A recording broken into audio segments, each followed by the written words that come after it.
하나님이여 우리에게 감사가 넘쳐나게 하옵소서. 찬송가 455장으로 하나님께 찬송 올려드립니다.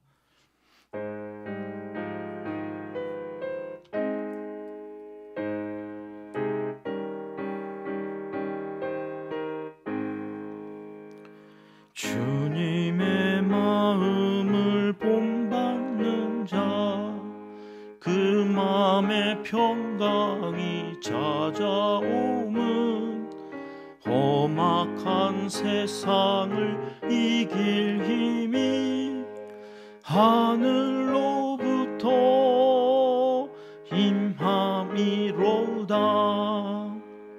주님의 마음 본받아 살면서 그 거룩하심 나도 이루리.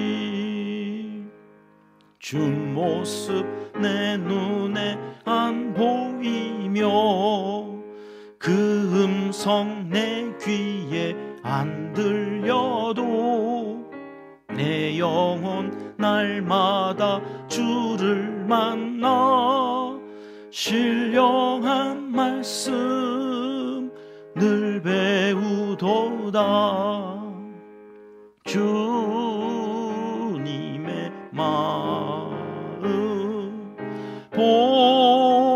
본받아 살면서 그 거룩하심 나도 이루리. 가는 길 거칠고 험하여도 내 맘에 불평이 없어짐은 십자가 고난을 이겨내신 주님의 마음 본받음이라. 주님의 마음 본받아 살면서 그 거룩하심 나도 이루리. 주 예수 세상에 다시 오시 그날엔 무성도 변화하여 주님의 빛나는 그 형상을 다 함께 보며 주 찬양하리. 주님의 마음 본받아 살면서 그 거룩하심 나도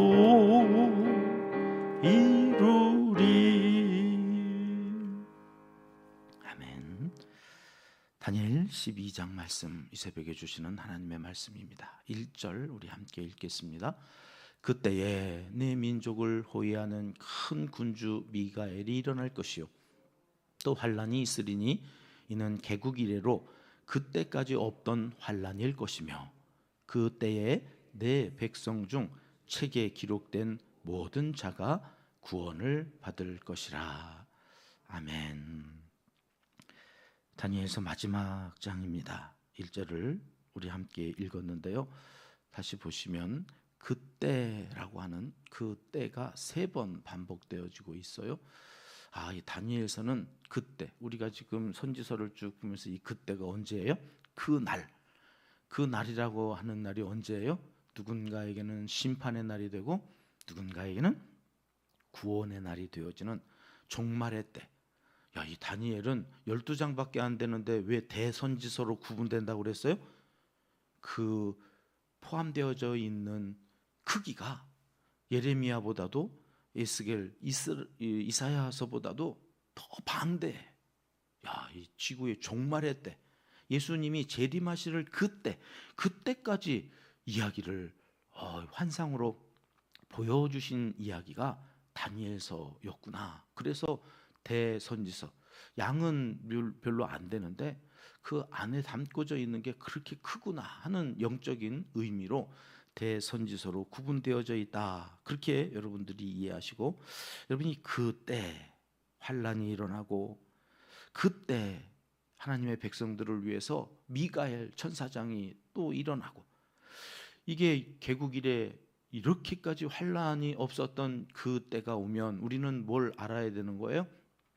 주님이 오시는구나. 그때 내 백성 중 책에 기록된 모든 자, 이 책이 무슨 책이에요? 생명책. 모세가 자기 이름 지워달라고 했던 그 책, 생명책. 다윗이 시편에서 그 생명책에 저 악인들의 이름을 제해달라고 막 너무 억울하고 분하고 괴로우니까 저들의 이름을 그 생명책에 지워달라고 기도할 정도로 귀중한 책. 오늘 또 그 책에 우리의 이름과 자녀손들의 이름이 기록되어 있기를 주님의 이름으로 축복합니다. 이 책에 기록되어져 있는 그 이름을 하나님이 기억하시고 구원하신다고 하는 이 약속의 말씀으로 다니엘서가 마지막 장이 시작되어지고, 이제 그것을 설명하는 내용들이 쭉 이어지겠죠. 2절 말씀 같이 읽어보겠습니다. 땅의 티끌 가운데서 자는 자 중에 많이 깨어 영생을 얻는 자도 있겠고, 수욕을 받아서 무궁히 부끄러움을 입을 자도 있을 것이며. 여러분, 그때가 오면 이게 반드시 있을 일이 두 부류로 나누어지더라는 거예요. 뭐예요? 영생하는 자가 있어요. 구원받은 자죠. 그 영생을 얻는 자에 대해서 다니엘서에서는 독특하게, 여러분, 영생의 성경적인 반대 개념이 뭐예요? 영벌이에요. 영벌. 그러면 여기 영생을 얻는 자도 있고 영벌을 얻는 자도 있다, 이렇게 설명해야 되는 거고, 영생을 얻었다는 이야기는 천국 백성이 되었다는 거거든요. 그럼 여기 천국 백성이 되었다고 하는 말로 했으면 뒤에 지옥에 가는 사람이 있을 거라고 말씀을 하셔야 되잖아요. 근데 여러분, 영생이라고 해놓고 그 영생의 반대 개념으로 지금 뭐라고 설명하고 있냐면 수욕을 받아서 무궁히 부끄러움을 입을 자. 이제 이게 영벌이고 이게 지옥 백성이 된다는 거거든요. 지옥이 뭔가, 영벌이 뭔가, 우리는 막 추상적으로 샤머니즘적 불교적인 개념으로, 그래서 신과 함께라는 영화를 보면 막 지옥도 7대 지옥이 있더만요. 뭐 거짓말한 사람이 가는 벌 받는 지옥이 따로 있고, 이거 다 불교적인 개념이에요. 천국과 지옥, 영생과 영벌의 다니엘에서 보여주시는 하나님의 이 지옥의 개념은 수욕을 당하고 영원히 부끄러움에 있는 거예요. 이게 언제 이런 표현이 있었는지 혹시 생각나세요? 아담과 하와가 선악과 따먹고 어떻게 됐대요? 벌거벗었으나 부끄러워하지 않던 그들이 부끄러움을 알아가지고 가렸다고 그러잖아요. 여러분, 그게 지옥인 거예요.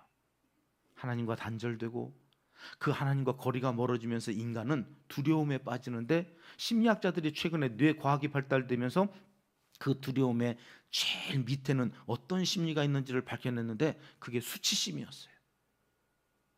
수욕이 이 수치심이거든요. 거기가 지옥인 거예요. 여러분, 우리가 하나님의 말씀대로 살지 않아서 하나님 앞에서 죄를 지을 때에 점점 우리의 상태가 어떻게 되어지느냐? 부끄러움 상태로 넘어가는 거예요. 수치스러워지는 거예요. 오늘 또 우리의 삶 가운데 끊임없이 이 싸움이 일어나는 거죠. 영생과 수욕을 받아서 무궁히 부끄러워지는 삶의 어느 한 지점에서 우리가 영적 전쟁을 하고 있다. 그러니 여러분, 오늘 또 기억할 일입니다. 하나님이 내게 내 삶 속에 삶의 한 중앙에 세워놓으신 선악과는 뭘까?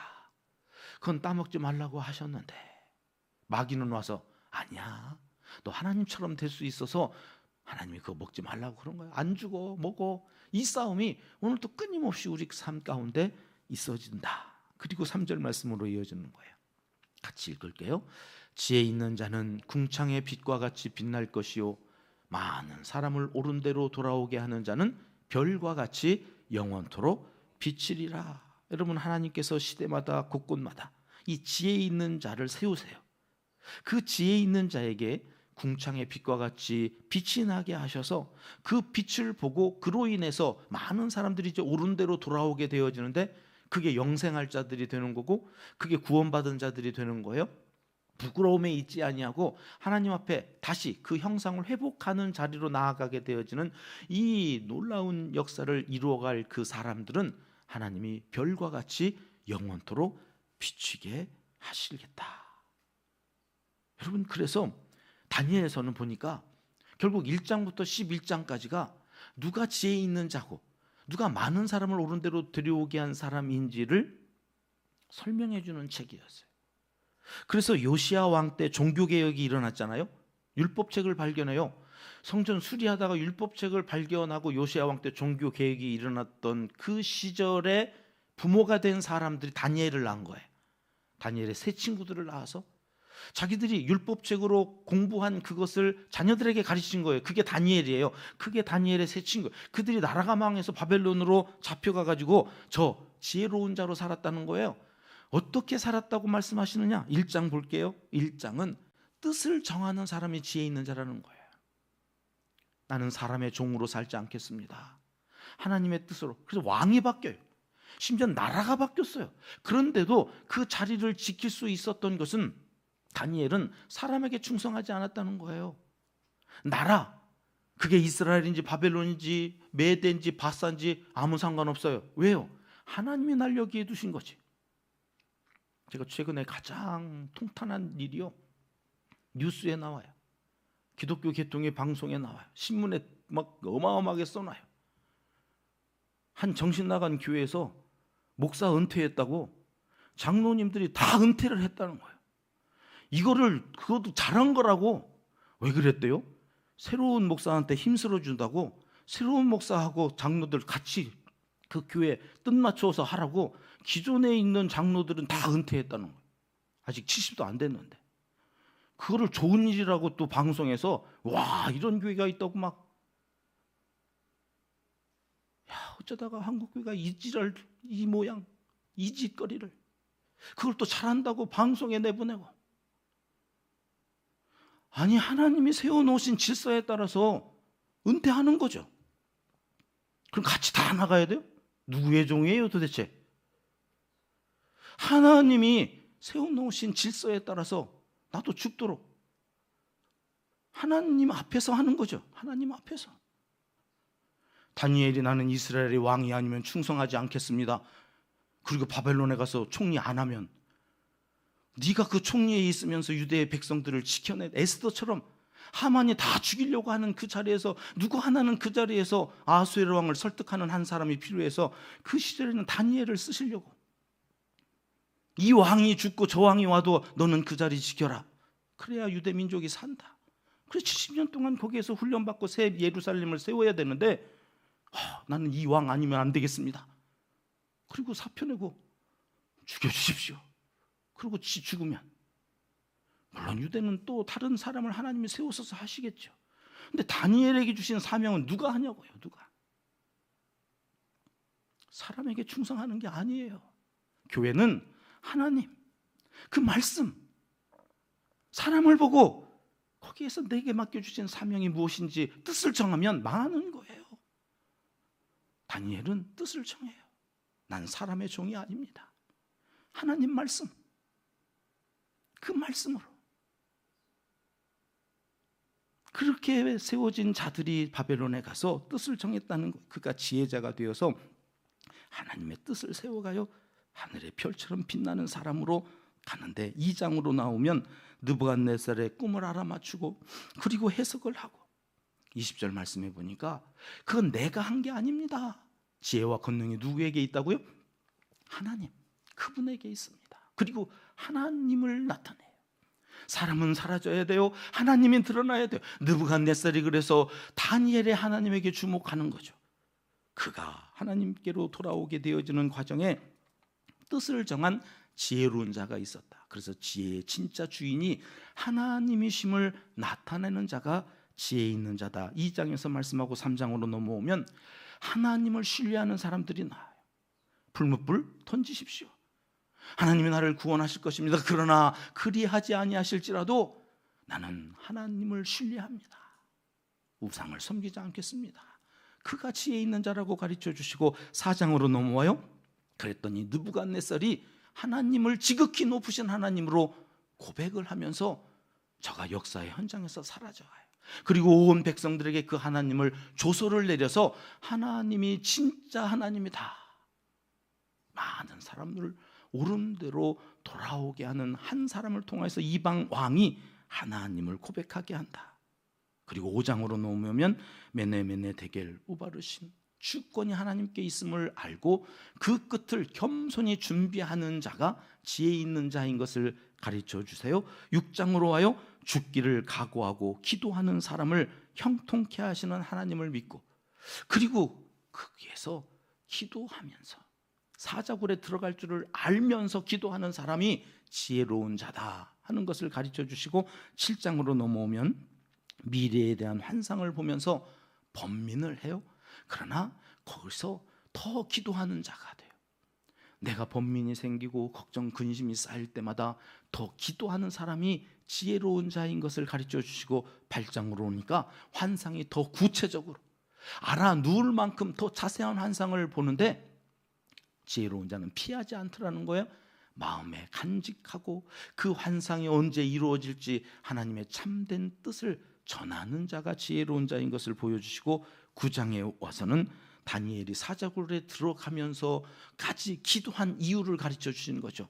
예레미야서를 읽다가 말씀을 깨달았다. 그 말씀 앞에서 회개하고, 하나님은 약속을 지키시는 분이시니 이제 70년이 다 가까웠습니다. 하나님 약속을 지켜주십시오. 간구하는 자가 지혜로운 자였다. 우리에게 가르쳐 주셨어요. 그리고 10장에 오면 예수님이 만져주시죠. 예수님이 현현하셔서 힘이 빠져있는 그 다니엘에게 힘을 북돋아 주시고, 큰 은총을 받은 사람 다니엘아 이렇게 불러주시는 거예요. 그 음성을 듣고 다시 힘을 내는 사람. 여러분, 이 말씀을 지켜간다고 하는 건 말씀을 선포하고 누군가를 설득해서 하나님께로 이 옳은 대로 돌아오게 한다고 하는 것이 얼마나 지치고 힘든 일인지, 힘이 빠졌을 때마다 하나님 앞에 나와 기도하면 하나님이 음성을 들려주시는 거예요. 큰 은총을 받은 자요. 그리고 힘을 북돋아 주신다. 북돋아 주신다. 여러분, 어제 주일 한 말씀이 응원하신다 그런 말씀이죠. 그런데 여러분 생각해 보세요. 응원을 언제까지 해야 됩니까? 2000번 넘어지는 그 아이가 중학생이에요. 지금 고등학생이에요. 한두 살 먹었을 때나 2000번 넘어지는 거지. 이제 대학생이 되고 장가갈 나이가 되어졌는데도 계속 넘어지면 부모가 응원합니까? 진찰을 받으러 병원에 데리고 가서 어디가 이상이 있어서 얘는 자꾸 넘어지나 살피고 걱정을 합니까? 내가 엄마 교육이라고 전국을 다닐 때 18개월만 돼도 애가 못 걸으면 저한테 와서 왜 애가 못 걸을까요? 목사님 왜 그러는 걸까요? 걱정을 하고 근심을 하고 밥을 못 먹어요. 여러분, 우리 은평교회가 30주년이에요. 언제까지 2000번을 넘어질 거예요? 이제는 좀 걸어야 될 거 아니에요? 이제는 좀 뛰어야 될 거 아니에요? 새가족 오면 누군가는 좀 그 새가족 신생아를 우리 은평교회에서 잘 자라갈 수 있도록 케어해야 될 거 아니에요? 다 넘어져 있으면 누가 그 새가족들을 챙길 거예요?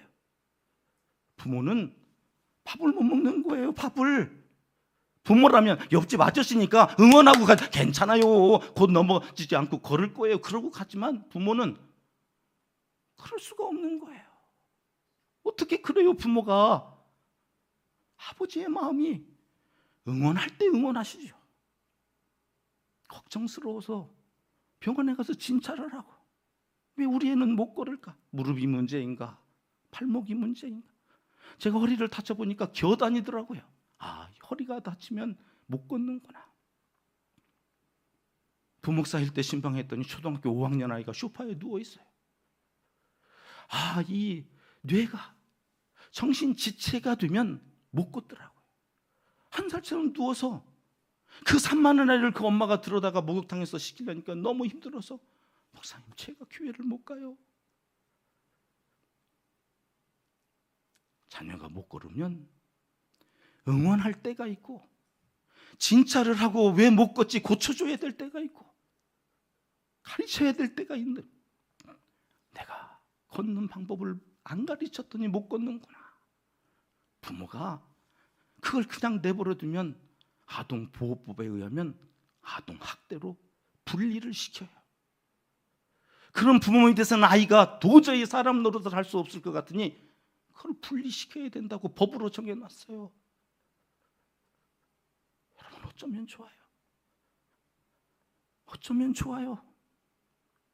부모의 심정으로 그 양떼들을 돌봐야 되는 여러분 저는 어떻게 해야 되는 거예요? 여러분의 담임 목사가 어떻게 하기를 원하세요? 무엇을 하기를 원하세요?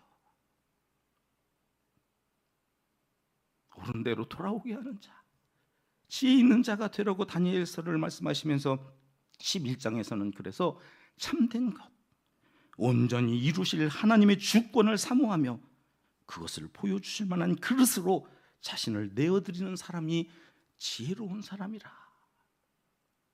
언제까지 나는 그냥 누워서 젖이나 빨고 있는 게 좋으니 거기에 있겠습니다라고 거기에 그렇게 머뭇머뭇거리면서 계실 거냐고요.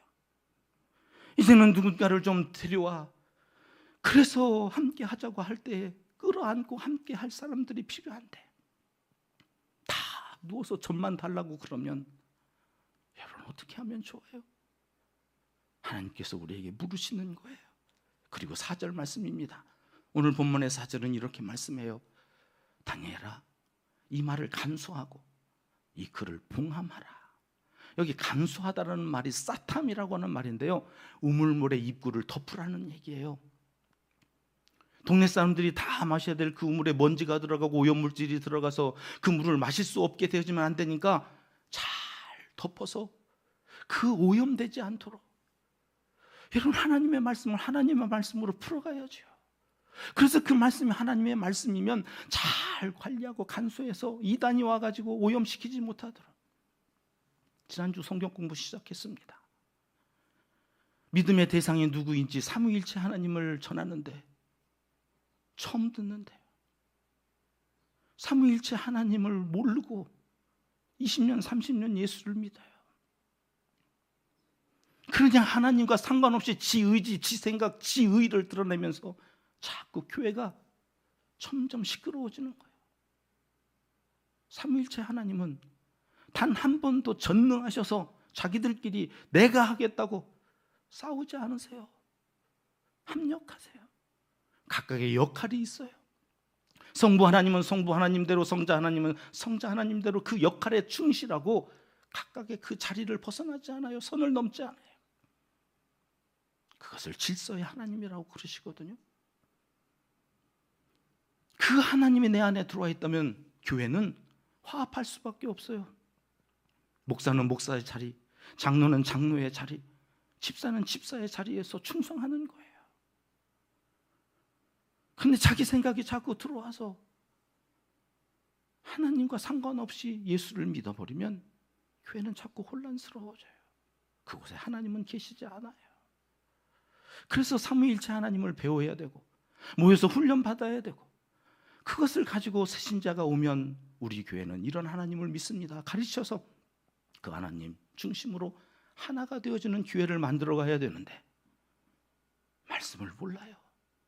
오염이 됐는지, 그 말씀이 정말 그 말씀인지 말씀과 상관없이 봉하라고 그랬다고요. 하탐이라고 하는 이 말은 왕의 밀서를 인봉하라. 아무나 보고 이단이 와서 그것을 또 변질시킬까 봐 하나님은 그거 잘 관리하라고 인봉하라. 그래서 여러분 힘들어도 그 말씀을 말씀으로 풀어가야 해요. 그 말씀 속에 담겨져 있는 그 하나님의 마음으로 여러분 우리는 예수를 닮아가는, 그 예수 성품을 닮아가는, 힘들지만 그러한 삶을 살면서 많은 사람을 옳은 대로 돌아오게 하는데, 그게 무슨 뜻이에요? 하나님께로 더 가까이, 그 하나님과 더 가까운 그 삶으로 초대하여서 그 말씀 속에서 그가 변화되어져 가는 이러한 삶을 살아가는 자를 하나님은 하늘의 별처럼 빛나게 하시겠다. 약속해 주십니다. 다니엘서를 마칩니다.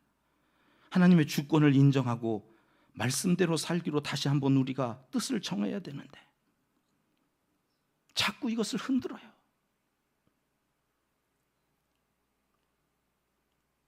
아니라고 그렇게 말씀하시고 돌아오라고 거기 있으면 안 된다고 말씀하시는데 거기 있어도 괜찮다고. 여러분 한두 살 때나 넘어져도 박수치고 괜찮다고 그러는 거죠. 우리 은평교회 영적인 자산인 중직자들이 지금 한두 살입니까?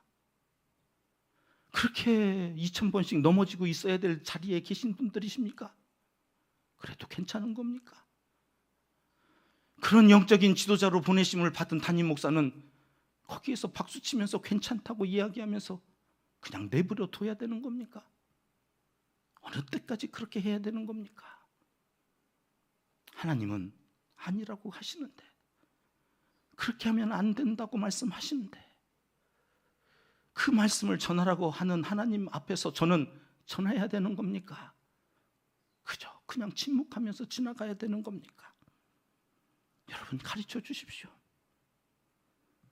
여러분이 듣기 싫다고 하지 말라고 그러면, 그래서 그 책임은 자기가 지겠으니 제발 하지 말라고 그러면 저 안 하겠습니다. 저도 힘들어서 못 하겠습니다. 내일부터 호세아 들어가는데 여러분 그 호세아 고멜과 같은 음탕한 여자 계속 데려다가 살라고 하나님 말씀하시면 나는 그런 여자랑 못 살겠습니다 하고 안 살아야 되는 겁니까? 계속해서 살아야 되는 겁니까? 제가 내일 호세아 말씀을 준비하면서 하나님 어떻게 하라는 겁니까? 기도하겠습니다.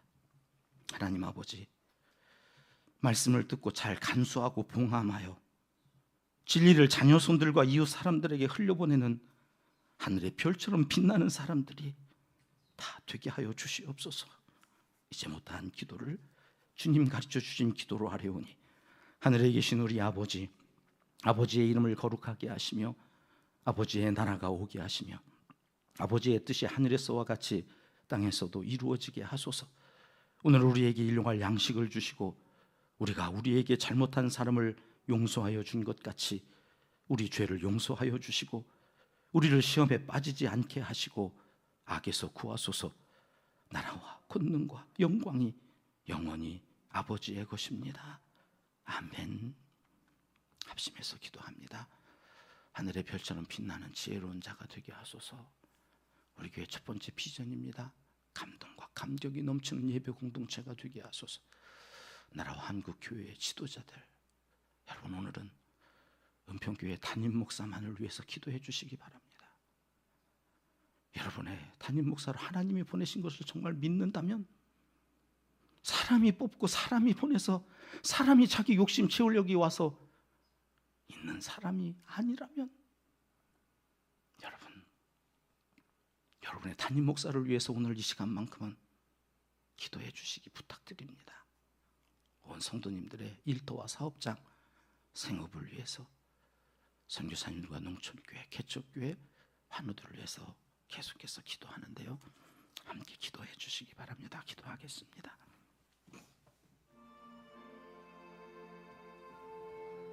참 좋으신 우리 아버지 하나님,